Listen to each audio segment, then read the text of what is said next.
नमस्कार, बुलेटिन में आपका स्वागत है। आपके साथ मैं दीपेश बरगले। चले खबरों की शुरुआत करते हैं। पूर्व मंत्री तरुण भनोत का बंगला सील कर दिया गया है। नोटिस के बाद खाली नहीं करने पर उनका बंगला सील किया गया है। 4 अमले स्थित बंगला सील कर दिया गया है। कई और पूर्व मंत्रियों से भी बंगले खाली कराने की कार्रवाई अब तेज होती नजर आएगी। 10 से ज्यादा मंत्रियों को संपदा ने नोटिस जारी किया है। 20 मई बंगला खाली कराने की डेडलाइन है और इससे पहले जब नोटिस जारी किया गया और जब बंगले खाली नहीं हुए तो फिर अब कार्रवाई तेज होती दिखाई दे रही है। सील कर दिया गया है तरुण भनोत का बंगला और अधिकारी पहुंचे, टीम पहुंची, वहां पर बंगला सील करने की कार्रवाई देखने को मिली है।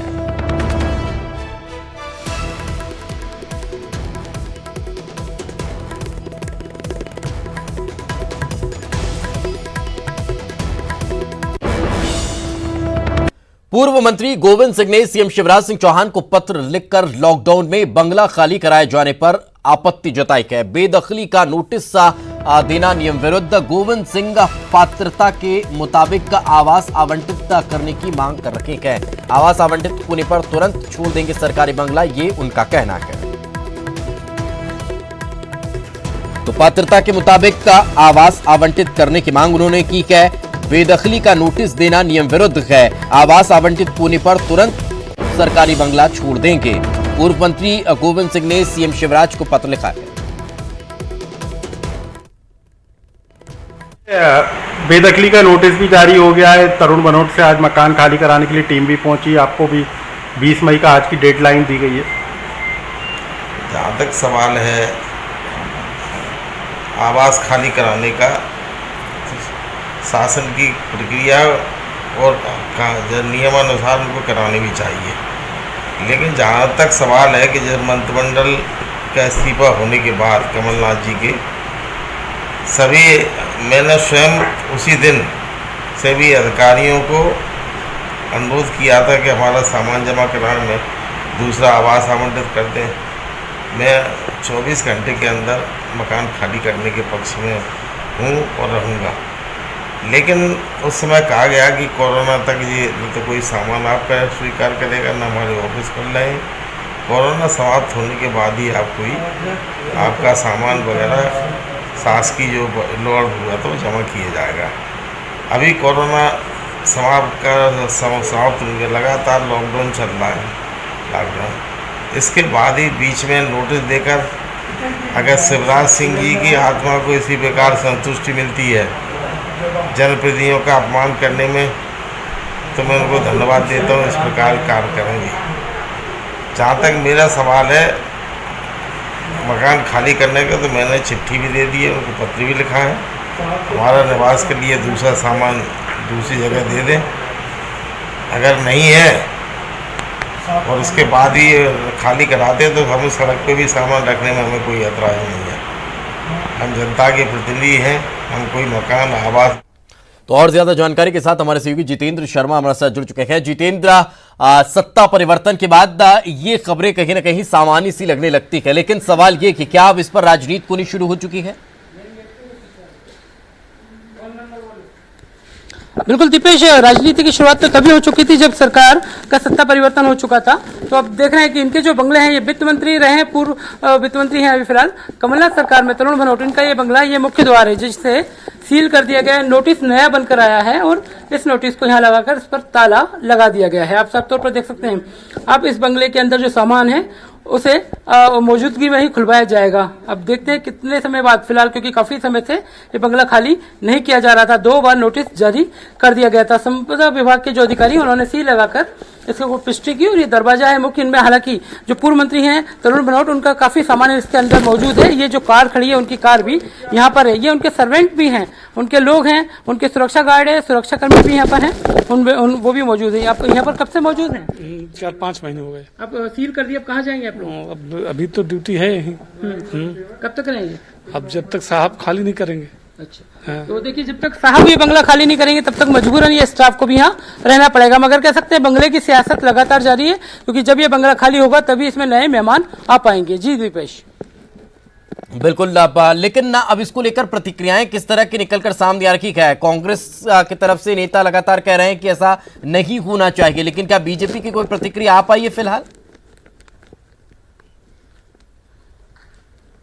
देखिए, अगर बात करें तो गृह मंत्री नरोत्तम मिश्रा ने साफ तौर पर कह दिया था कि ये मुख्यमंत्री का अधिकार होता है, उसके तहत उन्हें अन्य जो अपने सदस्य हैं उनके लिए बंगलों की आवश्यकता रहती है और इसके तहत इन्हें खाली करवाना जारी है, क्योंकि कोरोना का भी जो काल है लगातार धीरे धीरे कम होता जा रहा है। तो उसे लेकर बाकी जो जिम्मेदार मंत्री हैं सरकार के अभी उन्हें भी शिफ्ट करना है, उनको भी मौजूदा जो अधिकारी हैं उनके साथ ही उनके जो पदाधिकारी हैं पार्टी के उनके लिए भी, चूंकि ये बंगला विष्णुदत्त शर्मा के नाम अलॉट हो चुका है, कर दिया गया है। अब वो आए कैसे, क्योंकि इसके अंदर ताला लगा हुआ अभी लगा है, उसके पहले सामान जो है तरुण भनोट जी का रखा हुआ है। तो अब जब तक ये खाली नहीं होगा तब तक उनकी आमदियां हो नहीं पाएगी, यही गहमा गहमी चलेगी, इसी में लंबा समय निकलेगा। तकरीबन 20 से ज्यादा उस समय कमलनाथ सरकार के 20 से ज्यादा जो मंत्री हैं उनके ऐसे ही बंगले में अभी सामान जमा है और बंगले खाली नहीं है।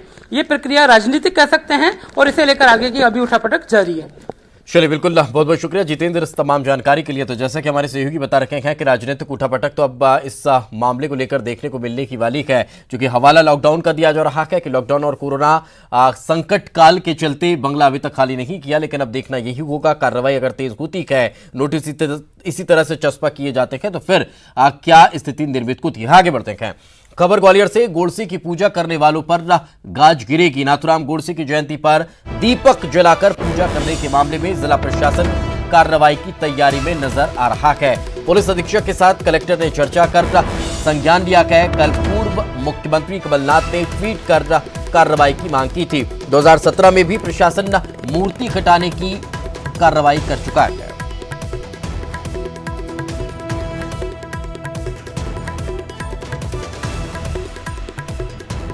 तो आपको बता दें, कल ये तस्वीरें हमने आपको दिखाई थी और नाथुराम गोडसे की पूजा अर्चना की गई थी। उनकी 111वीं जयंती के अवसर पर दीप प्रज्वलित किए गए थे।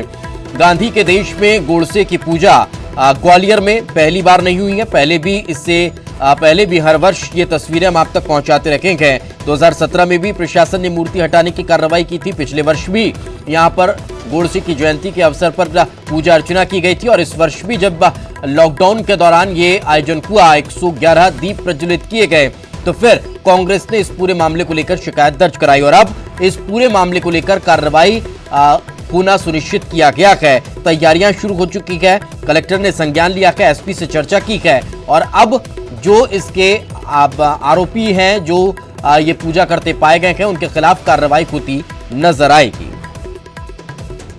तो और ज्यादा जानकारी के साथ हमारे सहयोगी सुशील हमारे साथ जुड़ चुके हैं। सुशील, कार्रवाई को लेकर क्या ताजा अपडेट?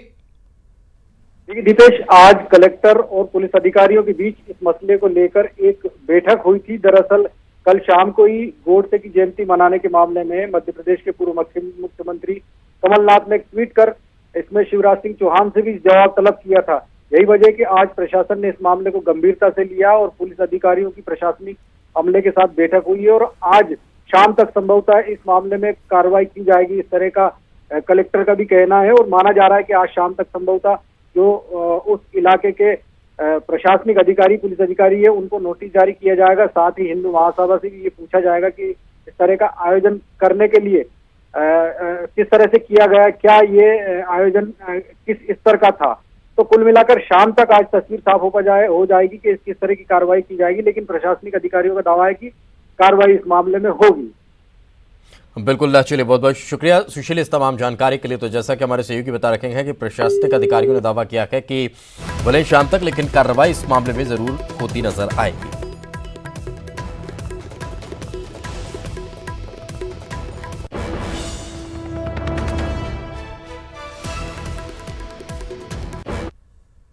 मध्य प्रदेश में भले ही अभी उपचुनाव की तारीखों का ऐलान नहीं हुआ है, लेकिन उपचुनाव को लेकर भाजपा और कांग्रेस दोनों ही पार्टियों में सियासी उठापटक शुरू हो चुकी है। पूर्व सांसद प्रेमचंद गुड्डू ने भाजपा प्रदेश अध्यक्ष को नोटिस का जवाब भेजा है। जवाब में उन्होंने कहा कि मैं 9 फरवरी को ही भाजपा से इस्तीफा दे चुका हूं। इसके अलावा प्रेमचंद गुड्डू ने अपने पत्र में फिर से सिंधिया और सिलावट पर आरोप लगाए हैं। आपको बता दें, विधानसभा चुनाव के पहले कांग्रेस से भाजपा में शामिल हुए पूर्व सांसद प्रेमचंद गुड्डू अपनी ही पार्टी के खिलाफ बयान दे रहे थे। हाल ही में कांग्रेस छोड़कर भाजपा में शामिल हुए वरिष्ठ नेता ज्योतिरादित्य सिंधिया और कमलनाथ सरकार में मंत्री रखे तुलसी सिलावट के खिलाफ गुड्डू ने बगावत शुरू कर दी है। गुड्डू ने इंदौर जिले की सबसे प्रतिष्ठापूर्ण मानी जाने वाली सांवेर विधानसभा सीट से सिलावट को चुनौती देने का ऐलान कर दिया था।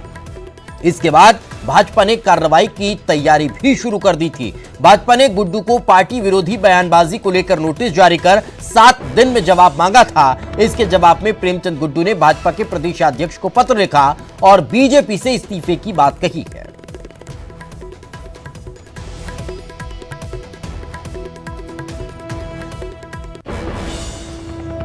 तो बीजेपी से इस्तीफा देने वाले पूर्व सांसद प्रेमचंद गुड्डू पर बीजेपी ने कहा कि पार्टी को जब गुड्डू की ओर से विधिवत सफाई मिलेगी तभी उनको सभी जवाब दिए जाएंगे।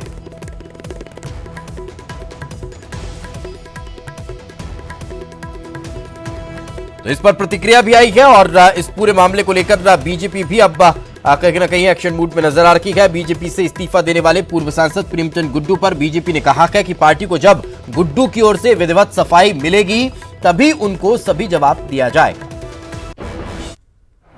देखो, भारतीय जनता पार्टी नियम कायदे कानून से चलने वाला संगठन है। श्री प्रेमचंद गुड्डू को 7 दिन का नोटिस दिया गया है। अभी तक उनके नोटिस का जवाब प्राप्त नहीं हुआ है। जैसे ही नोटिस का जवाब प्राप्त होगा उसके बारे में जरूर कार्रवाई की जाएगी। नहीं, वो नोटिस सोशल मीडिया पर वायरल हुआ है, उसकी सत्यता की हम जांच कर रहे हैं। अगर उसकी कॉपी हमें प्राप्त हो जाती है, जैसे ही कॉपी प्राप्त होगी उसके बारे में निर्णय किया जाएगा। इस्तीफा मिला था?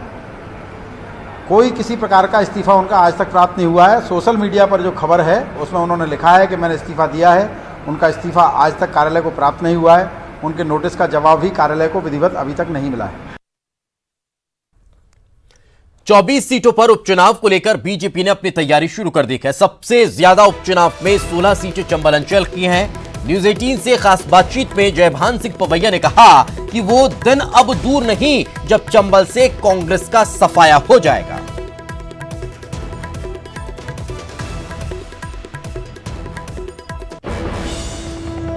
प्रदेश की जनता और प्रदेश के मतदाता का जहां तक सवाल है, 7 साल के कार्यकाल में कांग्रेस के कुशासन से भुगत कर जनता तो तय करके बैठी है भारतीय जनता पार्टी को विजय देने के लिए। लोग शिवराज सिंह जी के नेतृत्व में स्थायी सरकार चाहते हैं। विजय हमको मिलेगी। उसका एक बड़ा कारण यह है कि ग्वालियर चंबल रीजन में तो कांग्रेस के पास जमीनी कार्यकर्ताओं का टोटा पड़ गया है। उम्मीदवार नहीं मिल रहे हैं, इसलिए विजय हमारी सुनिश्चित है। इक्का दुक्का जगह इस चीज को अगर हम छोड़ दें कि भारतीय जनता पार्टी की लहर पर किसी उम्मीदवार के कांग्रेस में रहते हुए कर्मों का बैगेज ही अगर भारी होगा तो कहीं चुनौती एकाध जगह संघर्ष हो, ये मैं कह नहीं सकता हूं। लेकिन इन जनरल भाजपा की जीत सुनिश्चित है और कांग्रेस इकाई दहाई से आगे अपना स्कोर बना नहीं पाएगी। एक बार फिर आपका स्वागत है। मध्य प्रदेश में शराब दुकानें नहीं खुलेंगी। मध्य प्रदेश के शराब व्यापारियों का बड़ा फैसला। संगम ट्रेडर्स लिकर एसोसिएशन ने यह फैसला लिया कि कोरोना काल में आम जनता और अपने कर्मचारियों को देखते हुए यह निर्णय लिया गया है। सरकार ने शराब दुकानें खोलने का आदेश जारी किया है, फिर भी एसोसिएशन शराब दुकान नहीं खोलना चाहती है। शराब की दुकानें कल भी एसोसिएशन के सदस्यों से बात हुई थी और उसमें भी कई बातों पर मंथन हुआ था, लेकिन शराब दुकानें नहीं खोलने को लेकर लिकर एसोसिएशन ने अपनी बात कही है। गृह मंत्री नरोत्तम मिश्रा ने मुलाकात की थी। संगम ट्रेडर्स एसोसिएशन के जीएम का बयान भी सामने आया, जब तक स्थिति सामान्य नहीं होती तब तक शराब दुकानें नहीं खोली जाएंगी। और ज्यादा जानकारी के साथ हमारे सहयोगी जितेंद्र हमारे साथ जुड़े हुए हैं। जितेंद्र, सवाल ये है कि क्या लिकर एसोसिएशन अपनी मांगों को मनवाने के लिए यह फैसला कर रहा है या वाकई में कोरोना संकट काल में लोगों की चिंता है? बिल्कुल, अगर दीपेश बात करें तो इसके पहले भी शराब जो व्यापारी हैं उनका और सरकार का टकराव सामने आ चुका है और अब ये फैसला वो फिर से ले रहे हैं कि अब मध्य प्रदेश में कोई नई जो शराब की दुकानें वो नहीं खोली जाएगी। तो कह सकते हैं अभी बैठक उनकी जारी है लगातार। भोपाल के MP नगर में ये सारे जितने शराब के व्यापारी हैं सारे लोग मिलकर बैठक कर रहे हैं और कहीं ना कहीं इसमें ये निर्णय ले लिया गया है उन्होंने कि अब जब तक कोरोना का संकट पूरी तरह से खत्म नहीं हो जाता तब तक हम शराब की दुकानों को नहीं खोलेंगे। इसके लिए वो ग्राहक और साथ ही अपने जो दुकानदार हैं उनकी भी सुरक्षा का हवाला दे रहे हैं। चलिए, बिल्कुल, बहुत बहुत शुक्रिया इस तमाम जानकारी के लिए। यानी कि समझा जा सकता है कि इस पूरे मामले को लेकर कहीं ना कहीं अभी टकराव की स्थिति है। आज सड़कों पर जिंदगी अपनी ही जिंदगी से जद्दोजहद कर रही है। आलम यह है कि तपती धूप में चली जा रही जिंदगियां, पैरों में छाले, भोजन पानी के भी लाले, मगर यह कहावत छत्तीसगढ़ की सीमा के भीतर बिल्कुल भी फिट नहीं बैठती, क्योंकि भूपेश सरकार की दरियादिली कोरोना काल में संकट मोचक का काम कर रही है।